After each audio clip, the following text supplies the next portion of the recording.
जय माता दी दोस्तों। श्री जगदम्बिकाय नमः। ओम ऐं ह्रीं क्लीं चामुंडाय विद्महे। श्रीमद्देवी भागवत महापुराण पंचम स्कंध। अतः तृतीयो अध्याय। महिषासुर का दूत भेजकर इंद्र को स्वर्ग खाली करने का आदेश देना। दूत द्वारा इंद्र का युद्ध हेतु आमंत्रण प्राप्त कर महिषासुर का दानव वीरों को युद्ध के लिए सुसज्जित होने का आदेश देना। व्यास जी बोले, इस प्रकार वरदान पाने के कारण अभिमान युक्त उस महाबली दानव महिषासुर ने राज प्राप्त करके संपूर्ण जगत को अपने अधीन कर लिया। उसने समुद्र पर्यंत सारी पृथ्वी को अपने बाहुबल से जीतकर शत्रु समुदाय से रहित कर दिया तथा वह निर्भय होकर एक छत्र राज करने लगा। उसका सेनाध्यक्ष चिछुर महापराक्रमी एवं मदमत था। ताम्र उसका कोषाध्यक्ष था, जिसके पास 10,000 सैनिक थे। उस समय असिलोमा, उद्दर्क, विड्डालाक्य, वास्कल, त्रिनेत्र तथा बलोमंत, कालबंधक इन दानवों ने अपनी अपनी विशाल सेनाओं के साथ साथ सागरंत समृद्धशाली पृथ्वी को घेर कर राज स्थापित किया। जो पुराने नरेश थे वे भी अब महिषासुर को कर देने लगे। उनमें भी जो स्वाभिमानी थे और छात्र धर्मानुसार जिन्होंने उसका सामना किया वे मार डाले गए। हे महाराज, संपूर्ण भूमंडल पर ब्राह्मण लोग महिषासुर के अधीन हो गए और उसे यज्ञ भाग देने लगे। इस प्रकार एक छत्र राज स्थापित करके वरदान से गर्वित वह महिषासुर स्वर्ग पर भी विजय प्राप्त करने की अभिलाषा करने लगा। महिषासुर ने इंद्र के पास अपना दूत भेजा। उस दैत्यराज ने दूत को बुलाकर उससे कहा, हे वीर, जाओ, हे महाबलों, तुम मेरा दूत कार्य करो। हे अगम, तुम निडर होकर स्वर्ग में देवताओं के पास जाकर वहां इंद्र से कहो, हे सहस्त्राक्ष, तुम स्वर्ग छोड़ दो और अपनी इच्छाओं के अनुसार जहां चाहो शीघ्र चले जाओ, अथवा हे देवेश, महान महिषासुर की सेवा करो। यदि तुम राजा महिषासुर की शरण गति स्वीकार कर लो तो वे तुम्हारी रक्षा अवश्य करेंगे। अतएव हे इंद्र, तुम महिषासुर की शरण में चले जाओ। अन्यथा हे बलसुदन, युद्ध के लिए शीघ्र ही अपना वज्र उठा लो।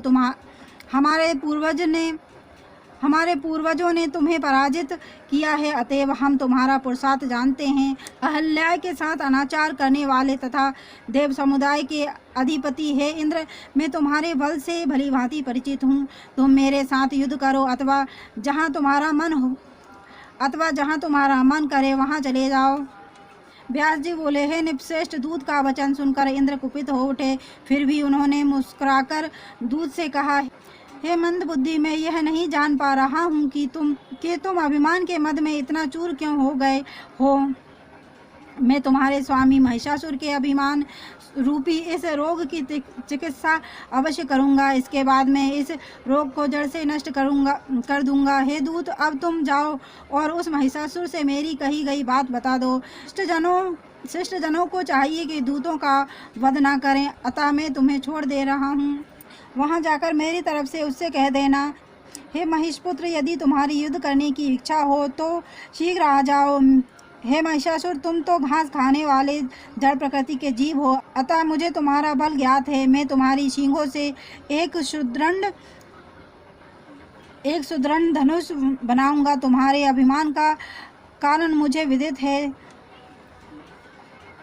तुम्हें अपनी सींगों के बल पर गर्व है, अतएव तुम्हारी सींगों को काटकर मैं उस अभिमान बल को समाप्त कर दूंगा। हे महिषाधम, जिन सींगों के बल पर तुम गर्वोन्मत्त हो तथा अपने को सर्वसमर्थ समझते हो, केवल उन्हीं से आघात करने में तुम कुशल हो। कुछ युद्ध करने में तुम दक्ष नहीं हो सकते। व्यास जी बोले, देवराज इंद्र के ऐसा कहने पर वह दूत तत्काल वहां से चल दिया। वह उन्मत्त महिषासुर के पास पहुंचा और उसे प्रणाम करके कहने लगा। दूत बोला, हे राजन, वह देवराज इंद्र आपको कुछ भी नहीं समझ रहा है। देवसेना से संपन्न होने के कारण वह अपने को पूर्ण बलवान मानता है। उस मूर्ख ने जो कुछ कहा है उसके अतिरिक्त दूसरी बात मैं कैसे कहूँ।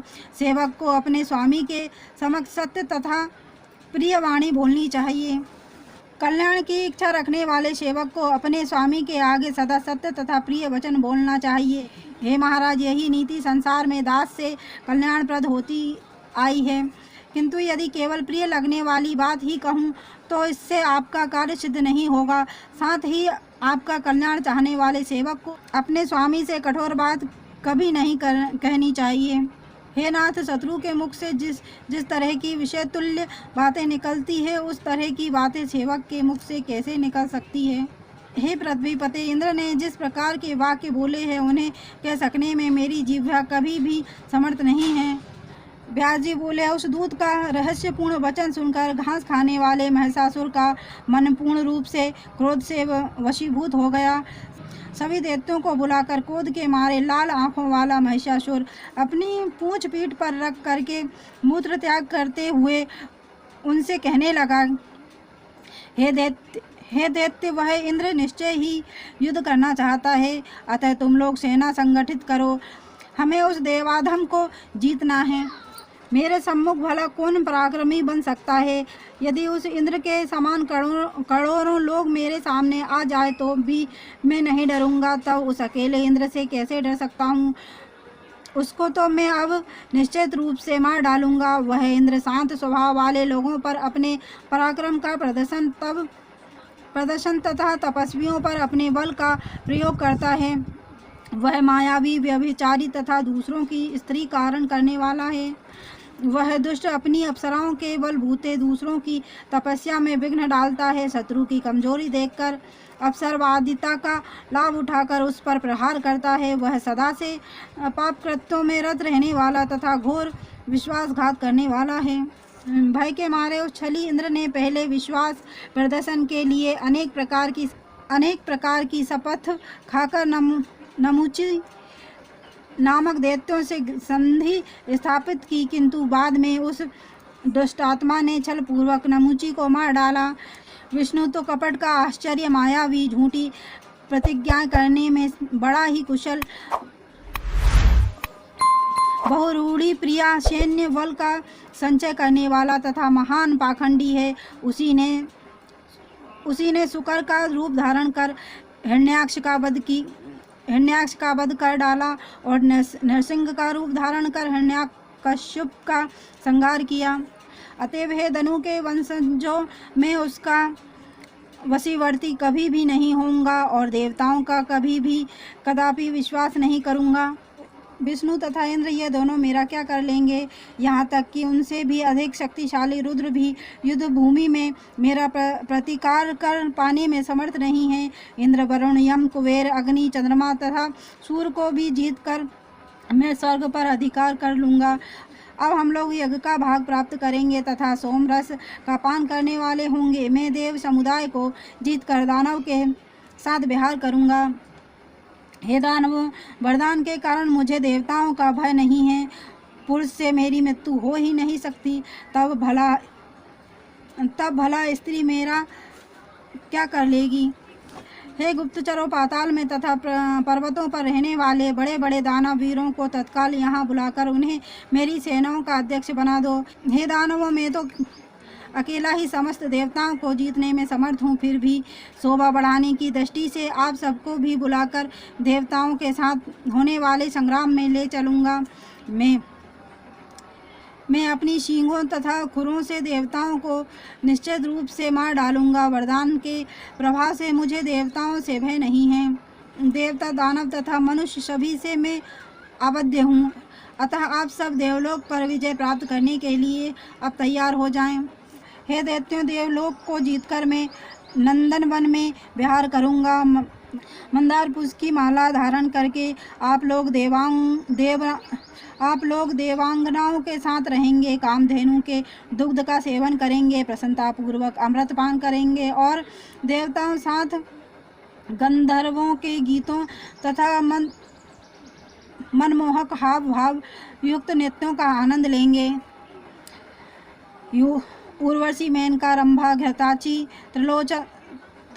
त्रिलोत्तमा, प्रमद्वरा, महासेना, मिश्रिकेशी, मदोत्कटा, विप्रचीति आदि नृत्य तथा गान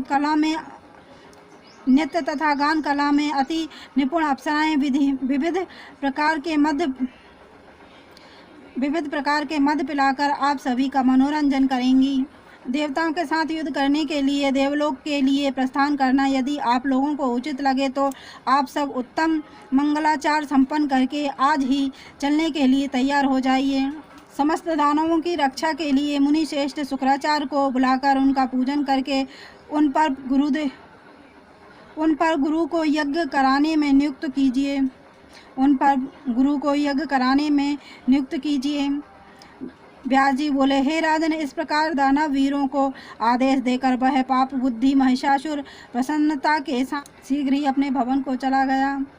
इति श्रीमद्देवी भागवते महापुराणे अष्टादशसहस्रस्यां संहितां पंचम स्कंदे भगवती महात्म्ये दैत्यसैन्योद्योग नाम तृतीयोऽध्याय।